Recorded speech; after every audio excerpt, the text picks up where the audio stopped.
The map arrived on the morning of my father's funeral, wrapped in brown paper and smelling of salt. I found it on the doorstep of our cottage in Cornwall. No return address, no note. Just my name, *Iris Bellamy*, written in handwriting I'd seen 1,000 times on old survey documents and nautical charts.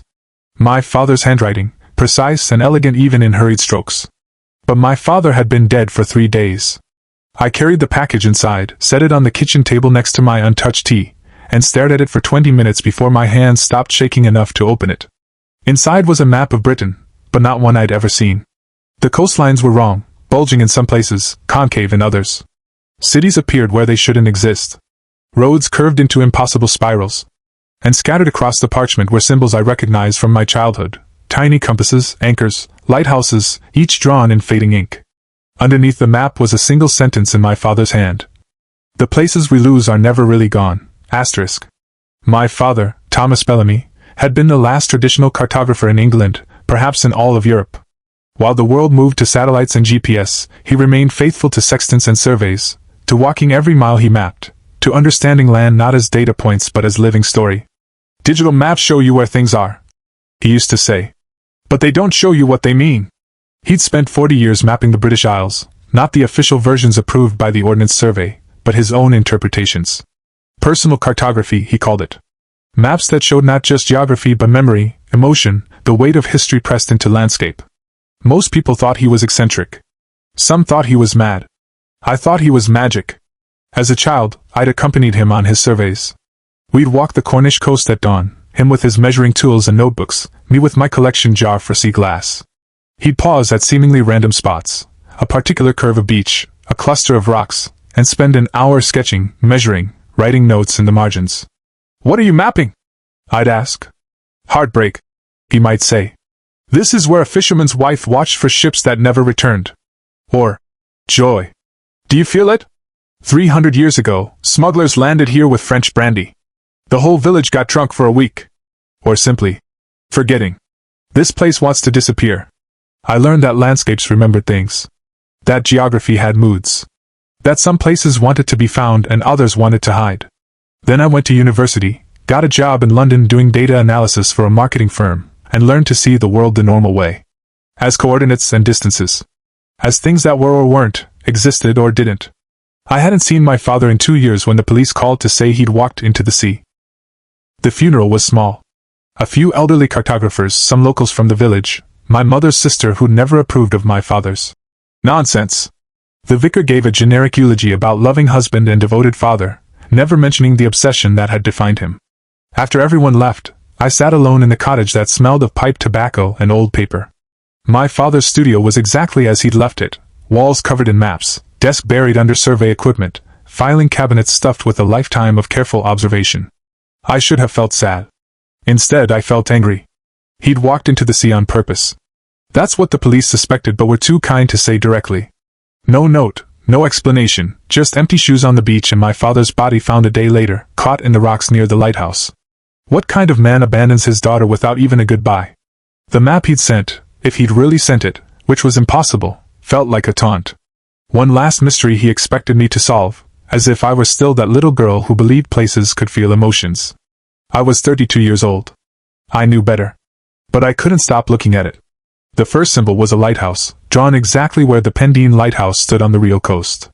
Beneath it, in tiny script, my father had written a date, 23 June 1987. I pulled out my phone and calculated. That was 3 months before I was born. The next symbol was a compass rose, positioned near Land's End. The date, 14 February 1989, my first birthday. Slowly, I traced each symbol on the map, noting the dates. They formed a timeline, moments in my father's life, and mine. The anchor marked the day my mother died when I was 7. A church symbol marked my university graduation. A ship marked. I had no idea. A date 4 years ago, but nothing significant I could remember. The final symbol was a star, positioned at a spot on the coast that didn't match any real location. The date was 3 days ago. The day my father died. I grabbed my coat. The map led me to places that shouldn't exist. The first location, the lighthouse where my father had marked my conception, was real enough. But when I arrived, the keeper's cottage beside it looked wrong. The door was painted blue when I remembered it being red. The garden had rose bushes that seemed both blooming and dead, as if existing in two seasons simultaneously. An old woman answered my knock, her face creased with the kind of lines that come from years of squinting at horizons. "You're Thomas's girl," she said. Not a question. "Did you know him?" Everyone knew Thomas. Come in, come in. I've been expecting you." Her cottage was warm, cluttered with maritime antiques and photographs of ships. She made tea without asking if I wanted it. "Your father came here often," she said. "Especially near the end. Said he was trying to fix something. A mistake in his mapping, he called it." "What kind of mistake?" "He never explained clearly. But he talked about places slipping away. About how his maps were supposed to preserve them, but something had gone wrong. The places were disappearing anyway, taking bits of reality with them." I must have looked skeptical because she laughed, a sound like wind through rigging. "You think like your mother did. Practical. Linear. But your father saw deeper." She pushed a photograph across the table. "Recognize this?" It showed my father, much younger, standing at this very lighthouse with a woman I didn't recognize. They were both laughing, caught in a moment of perfect happiness. "Who is she?" "Your father's first love. Before your mother. They met here, planned to marry. Then she drowned, caught in a riptide right down there." She pointed toward the window, toward the sea. Thomas blamed himself. He'd been surveying that day, too focused on his maps to notice the weather turning. I never knew. Of course not. Some griefs we keep mapped only in our hearts. She stood, walked to a cabinet, pulled out a rolled document. "He left this for you. Said you'd come asking questions." It was another map, this one showing just the coastline around the lighthouse. But the geography shifted as I looked at it, the rocks rearranging, the beach expanding and contracting like breath. "What am I seeing?" "Possibility," the old woman said. "Your father's last attempt to show how places remember what almost was. Every map he made was like this, showing not just what is but what might have been, what was lost, what's trying to exist. That's impossible." "Is it?" She smiled sadly. "You're looking at it, aren't you?" I visited each symbol on my father's map. Each one led to a place caught between versions of itself, locations that existed in multiple states simultaneously. A pub that was both standing and burned down. A beach where it was always sunset. A churchyard where the graves showed different names depending on which angle you approached from. And at each place, someone was waiting, people who'd known my father, who'd helped him with his impossible cartography, who'd understood that reality was more fluid than most people dared to believe. They told me stories. About my father's obsession with preserving not just places but the emotions attached to them. About his theory that memory and geography were entangled, that if you map something with enough care and love, you could keep it from disappearing completely. But something went wrong. An old surveyor told me at the Compass Rose location. About 5 years ago, Thomas noticed his maps were having side effects. Places he'd mapped were becoming unstable. Flickering between versions. He thought he'd been preserving them, but he'd actually been trapping them in uncertainty. Why didn't he stop? He tried. But by then, it was too late. The maps had their own momentum. And Thomas realized that if he stopped maintaining them, if he let the magic fade, the places would collapse entirely. Take aspects of reality with them. So he kept mapping. Until it exhausted him. Until the weight of holding all those parallel places in existence became too much. The surveyor's eyes were wet. He loved you, you know.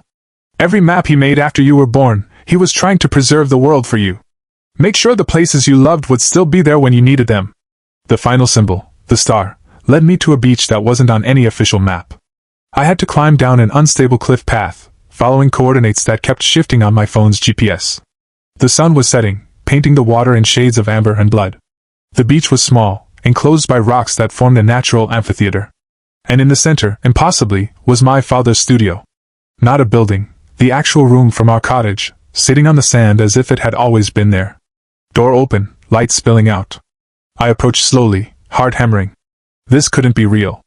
It was grief, or exhaustion, or some kind of breakdown. But the sand was solid under my feet. The salt spray was real on my lips. Inside the studio, everything was as I remembered. The walls of maps, the cluttered desk. And sitting in my father's chair, bent over a chart, was a figure I recognized. It was me. Older, maybe 40, with gray threading through my hair. She looked up as I entered. "Hello, Iris," she said. "I've been waiting." "I'm having a breakdown," I said. "That's the only explanation." The older Iris smiled. "Not a breakdown. A breakthrough. Dad would have said you're finally seeing properly." You're not real. I'm as real as any version of you. As real as the you who became a cartographer instead of a data analyst. The you who stayed in Cornwall instead of running to London. The you who understood what Dad was trying to teach you. She gestured to the map on the desk. It showed the same impossible Britain I'd received in the mail, but with more detail. I could see individual trees, buildings, people, tiny figures living their lives in fractured geography. Dad didn't walk into the sea to die, she said. He walked in to become part of the map. To anchor it from the inside. His last act of cartography was mapping himself into the landscape he'd spent his life preserving. That's insane. Is it? You've seen what his maps do. They hold places in existence through observation and love. But they need a consciousness to maintain them. He'd been doing it for 40 years, and it was killing him, slowly erasing him from this version of reality. So he made a choice. He embedded himself in the geography. She stood, walked to the window that showed impossible stars. He sent you that map because you have to decide. Do you let his work fade? Let all these preserved places collapse into single, solid, boring versions of themselves? Or do you take up the work? I don't know how. You do. You've always known. You just forgot how to see. She handed me my father's favorite surveying compass. It was warm, as if recently held. The places we lose are never really gone, older Iris said. They're just waiting to be mapped back into existence. I woke on the beach at dawn, alone. The studio was gone. But the compass was in my hand, and the map was tucked inside my jacket. I climbed back up the cliff path, drove home to the cottage, and sat at my father's desk. Around me, his lifetime of impossible cartography waited. I could go back to London. Back to my sensible job and my sensible life. Let my father's maps fade, let the magic bleed out of the world. Or I could pick up the tools he'd left me. Learn to see the way he saw. Spend my life mapping the places between memory and reality, keeping the lost places alive through careful observation and stubborn love. It would be a strange life. A lonely life. Eventually it would consume me the way it had consumed him. But when I looked at the map, really looked, the way he taught me as a child, I could see them. All the places he'd preserved. The pub where my mother had laughed. The beach where I'd collected sea glass. The lighthouse where he'd first fallen in love. And I could see him, a figure traced in ink and memory, walking the coastlines of his impossible Britain, still surveying, still measuring, still loving the world enough to hold it in multiple beautiful truths. I picked up a pen. I had a lot of mapping to do. Sometimes, when the tide is right and the light is strange, you can find a cottage in Cornwall that exists on no official map.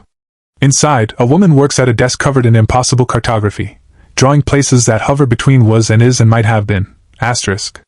She's still deciding whether she's a cartographer or a keeper of ghosts, asterisk. Maybe in the end, they're the same thing, asterisk.